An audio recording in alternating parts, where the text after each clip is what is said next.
Yo, me wonder why some people ask how we make it. Kuuku, tell them say Sabo 1 2 1 2. Mamenti 1 2 1 2. 1 2 1 2. No no no no. Oh, yeah. Oh. Them they wonder how we break it. Wonder how we. So today I'm in New Jersey at JadedTresses hair salon. There are 2 locations, one in New York and New Jersey, and I'm here to meet with Tamika, aka the Curl Whisperer. Let's see if this wash and go is gonna be popping.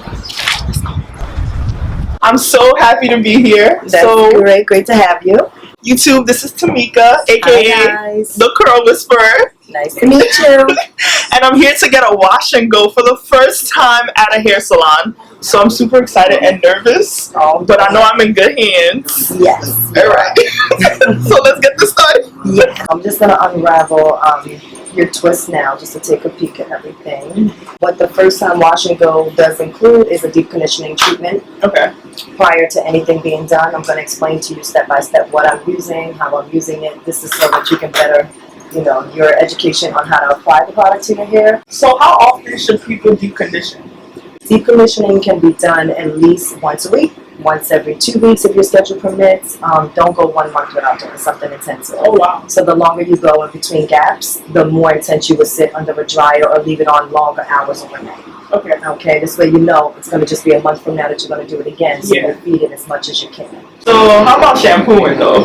Now shampooing, as everyone knows, I've come up with a shampoo that's called Wash Your Damn Hair. Because a lot of the naturals have not washed their damn hair since they've gone natural. So and what I mean by that is like co-washing is not a form of washing your hair.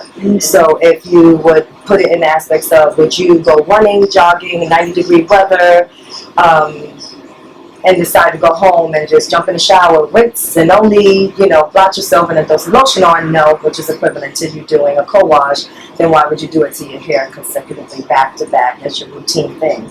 So every 30 days at least, if you choose to co-wash in between throughout the month, every 30 days should be with a sulfate or a clarifier. Okay. And now that we're natural, because we put that detergent to the hair, sometimes the hair is very dense, very kinky, coily. It feels extra squeaky clean. They misconstrue that for dryness, and they just associate it, whenever I use this shampoo, my hair feels drier than it was when I just wet it down the other day and conditioned it. Of course, you're not going to feel the same feel because you're using something more with a slip feel, detangling purposes, but it's not cleansing. So if you're using a lot of heavy creams and oils and waxes, silicones, whatever it may be, even if you're making the stuff and the heavy oils like castor oil, coconut oil, that's going to sit on your hair and it's going to absorb like a sponge. But whatever does not absorb in and it depletes out, it's going to sit right on top and keep caking you up and up and up. So oil and water doesn't mix. So us not adding something like a suds or a bubble to kind of break through the oil is going to basically leave you with the buildup on your hair.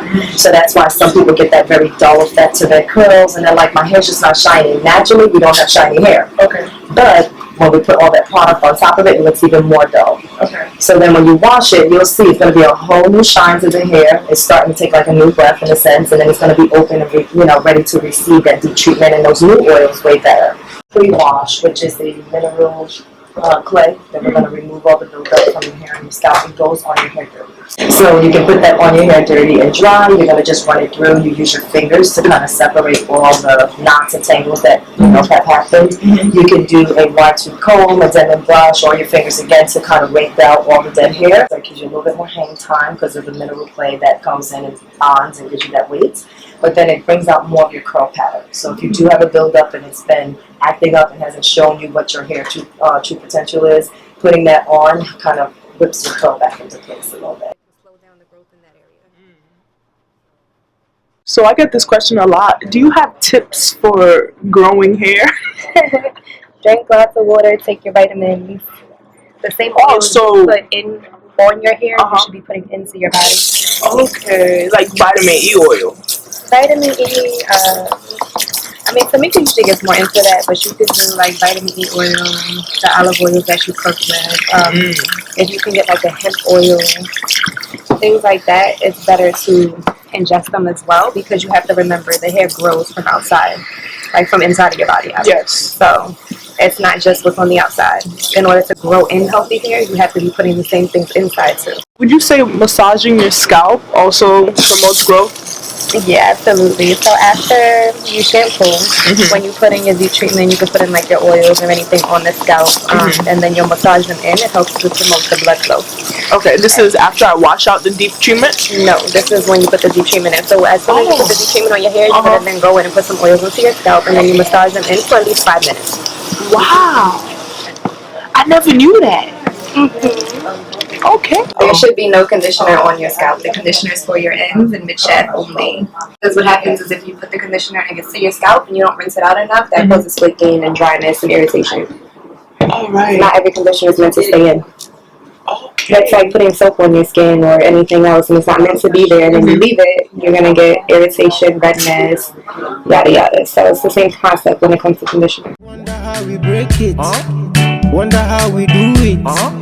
Wonder how we prove it. Where the matches say, well, who I am. Me want some na no tie.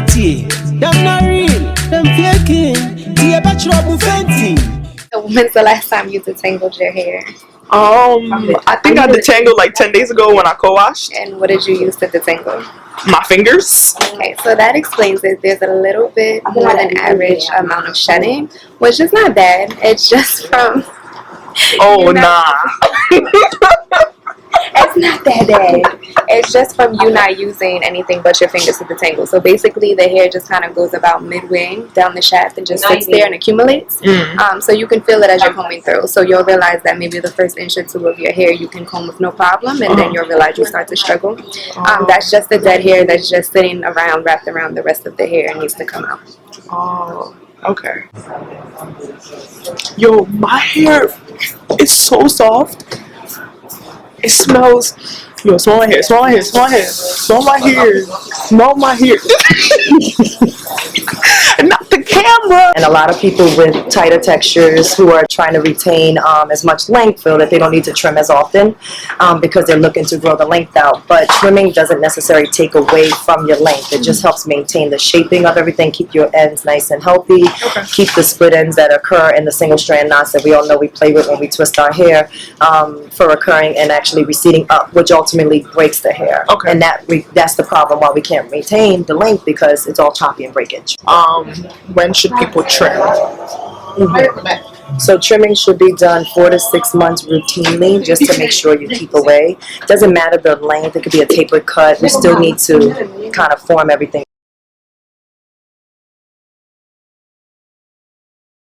I get to see how your hair shrinks up, how long it takes to shrink up, so I know where I need to stop, where I need to blend, what needs to be cut, what doesn't need to be cut, you know?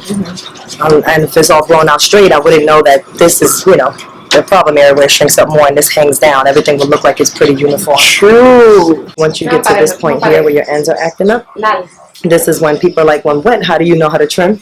I'm like, I can feel it. So I just slide up here, and right where my finger ends is all the dry, hard, single strand knots. If you take a peek at it close enough, you'll be like, oh, those were knotty. But that's what it is, and that's how you know what needs to come out. So how would you say people will go about growing the hair closest to their edges? Definitely a little black Jamaican castor oil or a little coconut. So you believe in Jamaican black castor oil? Well, the thing is, I believe in it in a different way. Where you guys would think it's stimulating in terms of it's like helping your hair grow. It's like, no, what they don't realize is actually structuralizing the hair that you currently have there.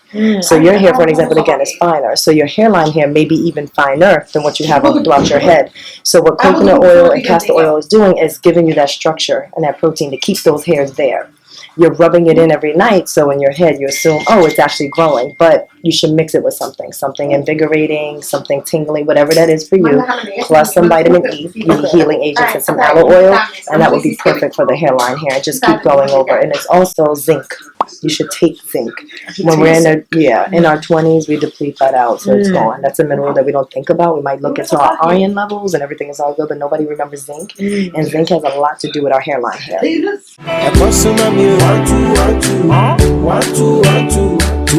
So what we do is, as we all know, some of us got that nice little puffy buff right here on the ends of the hair. This is where you're going to start applying your product.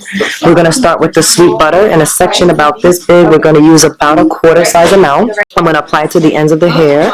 I'm going to really massage it in, just like lotion to the skin. As I do this, that puff minimizes and kind of elongates down. You need to add a little bit more, which may happen. Sometimes reapply, smooth it, work upward. You're going to run your fingers through. And what you're feeling for is no knots and no tangles as you do this. This sweet butter will be taking the place of your leave-in conditioner. Okay. Once it slides through, as you see, evenly throughout all sections, I'm going to continue to hold it in my hand. And I'm going to apply the gel, equal parts, about a quarter to the ends. Really massage it in. And we all know that gels are a lot thicker, a little clumpier. So that's our goal, to get that product on it so I can get more clump to the hair. Work up as close to the scalp without putting it heavily to the scalp. Each section will get broken down to smaller subsections, again, to what you feel comfortable doing. And I'm just going to ensure that this product is worked in. We don't want to have none of those knots and those tangles happening. Once my fingers are smoothly running through, I will just let it fall. And as you can see, the perfect definition. That's not real. Them faking. The bachelor move Fenty. Fenty move Fenty. Tell them so.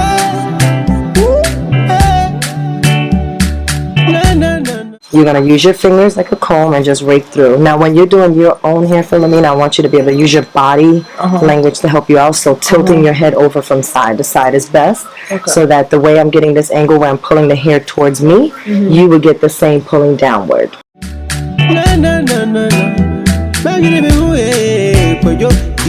So this method will work for all types? All types. So in the salon, you'll see that I'm doing everyone's hair. And just by that first wash, they're going to learn. 2K17. 1, 2, 1, 2. 1, 2, 1, 2.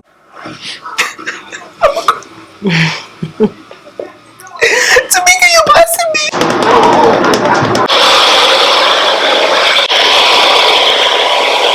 2K17. 1, 2, 1, 2. 1, 2, 1, 2. 1, 2, 1, 2. I'm yentino. Sa. Kakra I'm yentino. Make sure it's nice and soft. You do not have to stay with a crunch feeling. All crunchiness does disappear. As you can see, as I'm touching it, there's no build up, nothing flaking off when you flip back. Should I shake? Shake it out as much as you like. 1, 2, 1, 2. 2K17. 1, 2, 1, 2. Whenever I wash and go, it's just wet. I go about my day, shrinks back up. But this is like dry, still defined. And I've learned so much. You learned a lot, right? Alright guys, so I just got jaded. My wash and go is looking better than ever. Let me do a little spin for y'all.